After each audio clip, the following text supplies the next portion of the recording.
दोस्तों आज हम आपको तारीख के एक अजीम हुक्मरान ज़हीरुद्दीन बाबर की दास्तान हयात सुनाने जा रहे हैं। वो पहला मुग़ल बादशाह था जिसने हिंदुस्तान में मुग़लिया सल्तनत की बुनियाद रखी। बाबर सिर्फ एक फ़ातेह ही नहीं था बल्कि एक शायर, मुसन्निफ़ और फितरत का आशिक भी था। इसकी ज़िंदगी के हर पहलू में जहाँ जंगी जुनून और सियासी मक्कारी नज़र आती है, वहीं इंसानी कमज़ोरियों और जज्बात की गहराई भी महसूस होती है। तो चलिए इसकी ज़िंदगी के नशेबो फराज को करीब से देखते हैं। दोस्तों ज़हीरुद्दीन बाबर 14 फरवरी 1483 को मौजूदा उज़्बेकिस्तान के इलाके फ़रगाना में पैदा हुआ।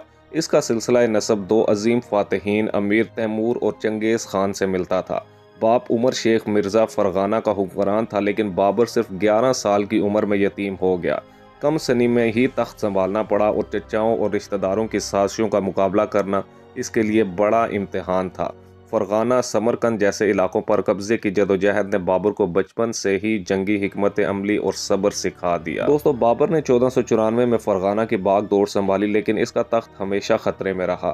चचा सुल्तान अहमद और दीगर रिश्तेदारों ने बारहा इसके इलाकों पर हमले किए, जबकि 1497 में इसने समरकंद फतह किया, मगर महज 100 दिन बाद ही इसे ये शहर छोड़ना पड़ा। और यहीं से इसकी ज़िंदगी की सबसे बड़ी आजमाइश शुरू हुई। कई साल तक वो बेसर व सामानी की हालत में घूमता रहा, हत्ता कि काबुल पर कब्जा करने के बाद इसे एक मुस्तकिल ठिकाना मिला। काबुल को इसने अपनी सल्तनत का मरकज़ बनाया और यहीं से हिंदुस्तान की तरफ पेशकदमी का ख्वाब देखा। दोस्तों बाबर को हिंदुस्तान की दौलत और इसकी जोग्राफियाई अहमियत ने हमेशा अपनी तरफ मुतवज्जो किया। 1526 में दिल्ली सल्तनत के आखिरी हुक्मरान इब्राहिम लोदी से टक्कर लेने के लिए इसने 12,000 फौज के साथ पानीपत के मैदान में तारीख साज जंग लड़ी। गन पाउडर और तोप खाने के इस्तेमाल ने इस जंग को फैसला कुन बना दिया, जबकि महज एक दिन में इब्राहिम लोदी की 50,000 फौज को शिकस्त देकर बाबर ने मुगलिया सल्तनत की बुनियाद रखी। ये जंग न सिर्फ हिंदुस्तान की तारीख का एक अहम मोड़ थी, बल्कि बाबर की अस्करी जहानत का एक सबूत भी थी। दोस्तों बाबर ने नई फतह की गई सल्तनत को मुस्तहकम करने के लिए ज़मीन की पैमाइश, टैक्स के निज़ाम में इस्लाहात और अवामी बहबूद के काम शुरू किए। वो फ़ारसी और तुर्की अदब का दिलदादा था और ख़ुद भी शायरी करता था।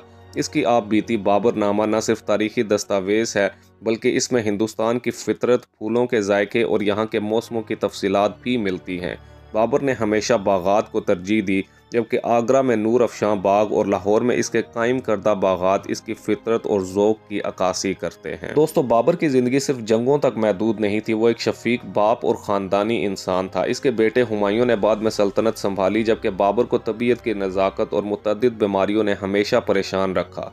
हिंदुस्तान की गर्मी इसे रास न आई और वो अक्सर काबुल वापस जाने की ख्वाहिश करता था। जबकि 1530 में 47 साल की उम्र में आगरा में इसकी मौत हुई, ताहम इसके आखिरी ख्वाहिश के मुताबिक इसे काबुल के बाग़ बाबर में दफन किया गया, जहां आज भी इसका मज़ार सयाहों और तारीख दानों की तवज्जो का मरकज़ है। दोस्तों बाबर को तारीख में एक ऐसे हुक्मरान के तौर पर याद किया जाता है जिसने न सिर्फ एक सल्तनत कायम की, बल्कि अपने मुशाहिदात और तजर्बात को कलम बंद करके आने वाली नस्लों के लिए इल्म का ख़जाना भी छोड़ा।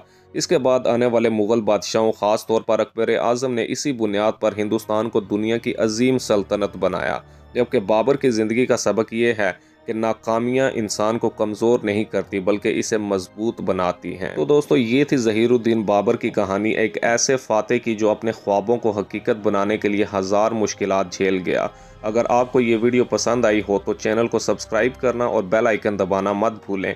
तारीख के और राज जानने के लिए हमारे साथ जुड़े रहें। अगली वीडियो तक के लिए अल्लाह हाफिज़।